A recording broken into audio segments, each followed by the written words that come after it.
Hello dear friends, once again welcome back to my official YouTube channel. आप सभी कैसे हैं? आई होप सब कुछ अच्छा चल रहा होगा। और प्यारे बच्चों, आज आपके सामने वो सभी एस्पायरेंट्स जिन बच्चों ने अभी 12वीं पास किया है, चाहे आप यूपी बोर्ड से हों, चाहे आप राजस्थान बोर्ड से हों या आप सीबीएसई आईसीएसई बोर्ड से हों, उन सभी बच्चों के लिए जिन्होंने एयरफोर्स में जाने का सपना देखा है या जिनका सपना बचपन से एयरफोर्स को ज्वाइन करने का है कि sir how to join Indian Air Force after 12th।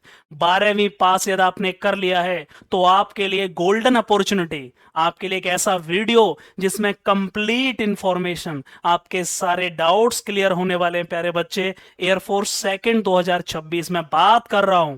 आगे जिनका पास हो चुका है, रिजल्ट आ गया 12th का, सर नेक्स्ट वैकेंसी अब वो कौन सा टाइम होगा सर जब मैं फॉर्म भर पाऊंगा? 17.5 से 21 साल, हाइट 152 सेंटीमीटर, केवल 12वीं पास वो सभी बच्चे जिन्होंने एयरफोर्स को ज्वाइन करने का सपना देखा है, उनके लिए वीडियो बहुत हेल्पफुल होने वाला है। आप लास्ट तक वीडियो को प्लीज स्किप ना करिएगा। सबसे पहले प्यारे बच्चे, मैं बात करने वाला हूं एयरफोर्स एजुकेशनल क्वालिफिकेशन। कौन कौन बच्चा इसका फॉर्म भर पाएगा या कौन कौन इलिजिबल है? एक बहुत बड़ी भर्ती, नई भर्ती, जिसको एयरफोर्स एक्स बाई ग्रुप के नाम से जाना जाता है प्यारे बच्चे, जिसमें दो ग्रुप होते हैं, दो ट्रेड कह सकते हो आप, या दो तरीके के पोस्ट होती हैं, कुछ भी कह लीजिए। एक का नाम है एक्स ग्रुप, दूसरे का नाम है प्यारे बच्चे बाई ग्रुप। कौन कौन फॉर्म भर पाएगा?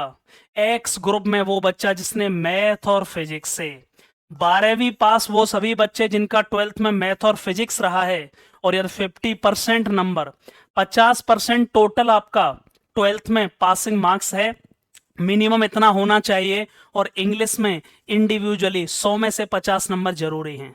ये वो बच्चे जो एक्स ग्रुप में जाना चाहते हैं, टेक्निकल एंट्री है ये, और बाई ग्रुप का मतलब नॉन टेक्निकल ट्रेड हैं।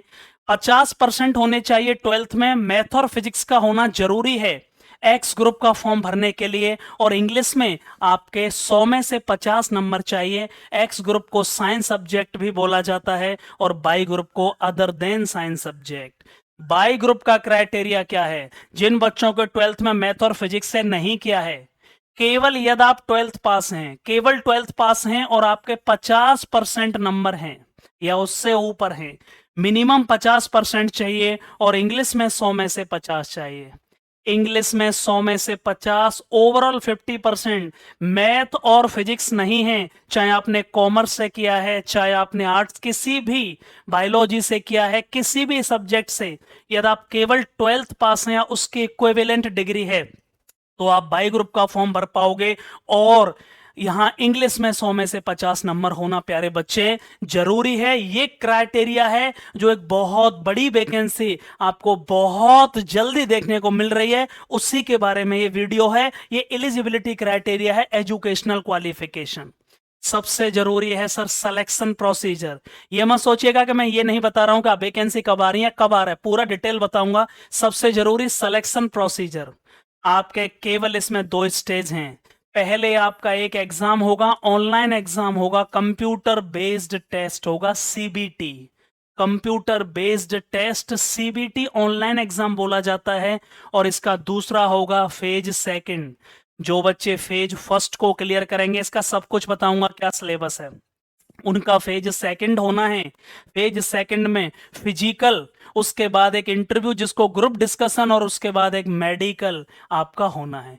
डिटेल में आगे चर्चा कर रहे हैं, लेकिन ये समझ लेना सब कुछ जो डिसाइड होगा, आपकी फाइनल जो कट ऑफ बनेगी, आपका जो फाइनल सिलेक्शन होना है, वो फेज फर्स्ट में आपने कितने मार्क्स अचीव किए हैं उसके आधार पर होना है। अलग अलग स्टेट की अलग अलग वैकेंसी, अलग अलग कट ऑफ जाती है। ये पहली बार होगा, दूसरी बार जब एयरफोर्स ने भी स्टेट वाइज कट ऑफ को अलाउ कर दिया है। आप किस राज्य से, एक बार कमेंट बॉक्स में फटाफट बता दीजिए। और इस वीडियो को आप कहां से और कब देख रहे हैं, ये बताना बहुत जरूरी है। कौन सी जगह से आप इस वीडियो को देख रहे हैं, और एक बार कब इस वीडियो को आप देख रहे हैं, दिल फेंक कर मारो यदि ये वीडियो आपको बहुत अच्छा लग रहा है तो। स्टेट वाइज कट ऑफ होगी प्यारे बच्चे। फाइनल कट ऑफ याद रखना, फेज फर्स्ट में कितना स्कोर किया है, और जो फेज फर्स्ट को क्लियर करेंगे वही फेज सेकंड को दे पाएंगे, जिसमें के फिजिकल ग्रुप डिस्कशन मैं पूरा बताऊंगा आगे, और एक मेडिकल एग्जामिनेशन होगा। सबसे ज्यादा बच्चे मेडिकली आउट होते हैं, इसलिए पहले ही अपना प्री मेडिकल चेकअप आप करा सकते हैं। एसडीए प्री मेडिकल सेंटर से आप अपना प्री मेडिकल चेकअप करा सकते हैं कि मैं इस भर्ती के लिए फिट हूं कि नहीं हूं। आगे बढ़ते हैं प्यारे बच्चे। अगला सबसे इंपॉर्टेंट बात है कि सर जो फेज फर्स्ट एग्जाम होगा, रिटन एग्जाम होगा, उसका सिलेबस क्या है। याद रखना, मैंने पहले ही बता दिया, दो पोस्ट होती हैं, एक एक्स ग्रुप होता है, दूसरा बाई ग्रुप। प्यारे बच्चे, एक्स ग्रुप में 3 सब्जेक्ट होंगे, टेक्निकल मैथ, फिजिक्स और इंग्लिश। मैथ के 25 क्वेश्चन, 12th का 11-12th का मैथ रहेगा, फिजिक्स के 25 क्वेश्चन और इंग्लिश के 20 क्वेश्चन ग्रामेटिकल बेस्ड और वोकेबलरी बेस्ड।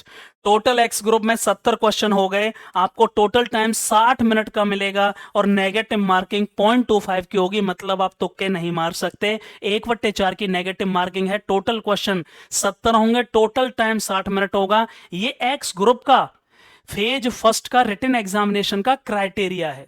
यदि मैं बाय ग्रुप की बात करूं प्यारे बच्चे, इंग्लिश आपकी यहाँ 20 नंबर की रहेगी। ये वही इंग्लिश है जो आपने 12th में पढ़ के आए हो, ग्रामेटिकल पोर्शन, वोकेबलरी और पैसेज।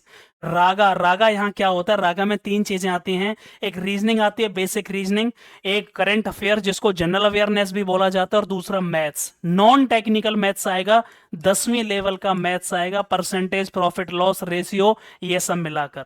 जो 9th और 10th में हम पढ़ते हैं, टोटल क्वेश्चन हो गए इसके 50। बाई ग्रुप में 50 क्वेश्चन, टाइम मिलेगा आपको 45 मिनट। सर क्या दोनों का एग्जाम नहीं दे सकते? बिल्कुल दे सकते हो। आप किसी भी एक में पास हो जाओ, उसी में मान लिए जाओगे। यदि आपने दोनों फॉर्म भरे हैं एक्स और वाई ग्रुप के, लेकिन आप किसी एक में पास हो गए तो भी कोई दिक्कत नहीं है, दोनों में पास होना जरूरी नहीं है। यदि आपने एक्स ग्रुप क्लियर किया है तो एक्स में मान लिए जाओगे, बाई किया है बाई में, या फिर आप अलग अलग फॉर्म भर सकते हो अपना चॉइस के अकॉर्डिंग कि मुझे किसका फॉर्म भरना है। यदि आप 12th में अच्छे रहे हैं पढ़ने में तो आप टेक्निकल की तैयारी कर लीजिए, यदि आपका टेक्निकल अच्छा नहीं है तो आप नॉन टेक्निकल की तैयारी कर लीजिए, ये आपकी चॉइसेस के ऊपर है। यदि आप दोनों के फॉर्म भरते हैं और किसी एक में सिलेक्शन हो जाता है, एक में आप फेल हो जाते हैं, तो भी आप कंसिडर कर लिए जाओगे। आगे बढ़ते हैं। सर नेक्स्ट वैकेंसी, सबसे बड़ी बात, ये कब देखने को मिलेंगी? जिन्होंने 12वीं पास किया है, मैं बिल्कुल एग्जैक्ट पुराने डेटा के आधार पर आपको बता रहा हूं, अगली वैकेंसी को सेकंड 2026 कहा जाएगा। इनटेक बोला जाता है इसको, मतलब 26 में, जनवरी में जाके आपकी जून में ज्वाइनिंग हो चुकी होगी, इसलिए इसको 26 कहा जाता है। सेकंड 2026 जून में आपकी ज्वाइनिंग हो जाएगी। और फॉर्म डेट कब आ रहे हैं भाई? जून में आ रहे हैं, कंफर्म ध्यान रखिएगा। इसी साल 2025 के जून में, केवल 1 महीना हमारे पास बचा हुआ है, जून में आपको फॉर्म देखने को मिल जाएंगे, और जिनका एग्जाम बिल्कुल 15 से 20 अक्टूबर को देखने को मिलेगा। समय नहीं है, फॉर्म भरने से लेके ज्वाइनिंग तक केवल 6 महीने लगेंगे, और 6 महीने में आपको ज्वाइनिंग देखने को मिलेगी। रिजल्ट आपका 25 से 30 दिन बाद जारी हो जाता है रिटन एग्जामिनेशन का। ये मैं बात कर रहा हूं नेक्स्ट वैकेंसी की, जो कि आपको एयरफोर्स की देखने को मिल रही है। अगले महीने नोटिफिकेशन आपको दिख जाएगा, जून के सेकंड वीक तक नोटिफिकेशन मोस्ट प्रोबेबली आ जाएगा। अक्टूबर में एग्जाम होगा, समय बहुत ज्यादा नहीं है, पूरी ताकत के साथ तैयारी करना शुरू कर दीजिए। मोटा मोटा मैं सैलरी की बात करूं, 30,000 मंथली प्लस के अदर अलाउंस मिलते हैं, 21,700 इन हैंड मिलते हैं, 21,700 इन हैंड, 9,000 आपके अकाउंट में जमा होते हैं। इस तरह से 30,000 सैलरी हो गए, अदर अलाउंसेस हो गए, मेडिकल फैसिलिटीज हो गई, कैंटीन सुविधा हो गई, ये सब कुछ आपको मिलेगा, बहुत बड़ी बात है। और दूसरे साल आपको 40,000 हो जाएंगे, तीसरे साल आपको 50,000 हो जाएंगे, चौथे साल आपको 60,000 सैलरी हो जाएगी महीने की। और यदि आपने परफॉर्मेंस अच्छा किया है तो आप परमानेंट होने के 50% बच्चों को वहां पर परमानेंट कर दिया जाएगा। 100 में से 50 बच्चे आपको सेम पहले की तरह 20 साल के लिए शॉर्ट सर्विस कमीशन में ले लिए जाएंगे। वैकेंसी कितनी आती है? 4,000 से 4500 आने वाली है, याद रखिएगा। अगले महीने 4,000 से 4500 वैकेंसी मेल और फीमेल के लिए, जिसमें फीमेल की लगभग 400 से 500 वैकेंसी। सबसे बड़ा क्वेश्चन, सर कौन कौन इस फॉर्म को भर पाएगा? कौन कौन? 17.5 से केवल 21 साल, अग्निवीर योजना के अंतर्गत ये वैकेंसी आ रही है, याद रखिएगा। 17.5 से 21 साल के वो सभी बच्चे जिनका डीओबी 1 जुलाई 2005 से 1 जनवरी 2009 के बीच में हैं। जिनका जन्म डेट ऑफ बर्थ 1 जुलाई 2005 से 1 जनवरी 2009 के बीच में होगा, ये मैं बिल्कुल एक्यूरेट बता रहा हूं, इस बीच में जिनका डीओबी है, डेट ऑफ बर्थ होगा, वो इस फॉर्म को भर पाएंगे। कमेंट बॉक्स में फटाफट से सारे बच्चे अपना एज क्राइटेरिया डीओबी फटाफट से मेंशन कर दीजिए, किस किस के लिए गोल्डन अपॉर्चुनिटी मिलने वाली है। सर फेज फर्स्ट आप क्लियर कर लोगे, रिटन आपने क्लियर कर लिया तो फिर फेज सेकंड होगा। फेज सेकंड केवल पास करना होगा, इसके कोई नंबर नहीं होते। फेज सेकंड के कोई नंबर नहीं होते। जो फेज फर्स्ट को क्लियर करेंगे रिटन एग्जाम को, उनको फिजिकल के लिए, इंटरव्यू, ग्रुप डिस्कशन, एसआरटी और मेडिकल के लिए बुलाया जाएगा। याद रखना ये सब कुछ एक ही दिन में होगा। रिटन के 20 से 25 दिन बाद रिजल्ट आएगा, उसके 1 महीने या 1.5 महीने बाद आपका फेज सेकंड शुरू होगा। फेज सेकंड के लिए पूरे भारत में Sudhir defence academy is the one stop solution. Written निकालने के बाद तुरंत आप पहले अपना मेडिकल चेकअप करा लीजिए, मेडिकल के बाद में आप रिटन की तैयारी में लग जाइए और उसके साथ फेज सेकंड के लिए सीधे रिटन क्वालिफाई करके Sudhir defence academy is the one stop solution for air force phase second physical and medical examination. Phase second कहां पर होता है? ये ऑनलाइन नहीं होगा, ये कोई रिटन एग्जामिनेशन नहीं होगा, ये इंटरव्यू होगा और एयरफोर्स आपको कॉल लेटर जारी करेगी उन सभी बच्चों को जिन्होंने रिटन निकाल लिया है, और एएससी एयरमैन सिलेक्शन सेंटर पर आपको बुलाया जाएगा और वहां पर आपको एक ही दिन में वहीं फिजिकल हो जाएगा, वहीं जीडी हो जाएगा और वहीं मेडिकल की डेट आपको मिल जाएगी और उसके मुश्किल से 3 से 4 दिन बाद मेडिकल एग्जामिनेशन हो जाएगा। सर सबसे बड़ी बात, फिजिकल स्टैंडर्ड ये समझना जरूरी है। फिजिकल मेल और फीमेल याद रखना, 1600 मीटर की रनिंग लड़कों के लिए 7 मिनट में, लड़कियों के लिए 8 मिनट में। ये बहुत आसान है, बहुत ज्यादा टफ फिजिकल नहीं है। याद रखना एयरफोर्स का फिजिकल सबसे आसान फिजिकल है डिफेंस एग्जाम्स में। यहाँ उठक बैठक लगानी है लड़कों को 20, लड़कियों को 15। पुशअप्स लगानी है लड़कों को 10, लड़कियों के लिए पुशअप्स नहीं होती जिनको दंड बोलते हैं। और जो नी सिटअप्स होती हैं लड़कों के लिए भी 10 और लड़कियों के लिए भी 10 लगानी है। ये आपका फिजिकल का क्राइटेरिया प्यारे बच्चे। अब मैं बात कर रहा हूं आगे फेज थर्ड, सबसे इंपॉर्टेंट फेज के बारे में। आपने रिटन एग्जामिनेशन क्लियर कर लिया, उसके बाद आपने फेज सेकंड में फिजिकल क्लियर कर लिया, उसके बाद आपने जीडी क्लियर कर लिया और उसी दिन शाम को आपको मेडिकल डेट को दे दिया जाएगा, अनाउंस कर दिया जाएगा कि चलिए भाई आपको मेडिकल। और तुरंत बाद में 3 से 4 दिन बाद ही वहीं पर आपको मेडिकल की डेट मिल जाएगी। यदि आप मेडिकल फिट निकले तो आपको ग्रीन कार्ड मिल जाएगा, कोई दिक्कत नहीं है। और यदि आप मेडिकल अनफिट निकले, कोई दिक्कत हुई, तो उसके लिए आपको रेड कार्ड दे दिया जाएगा, मतलब अनफिट कर दिया जाएगा। फिर दोबारा से वो बुलाएंगे आपको कि सही करके आइए और 15 से 20 दिन बाद दोबारा से अपनी प्रॉब्लम को सही कराकर दिखाइए। रेड कार्ड याद रखिएगा।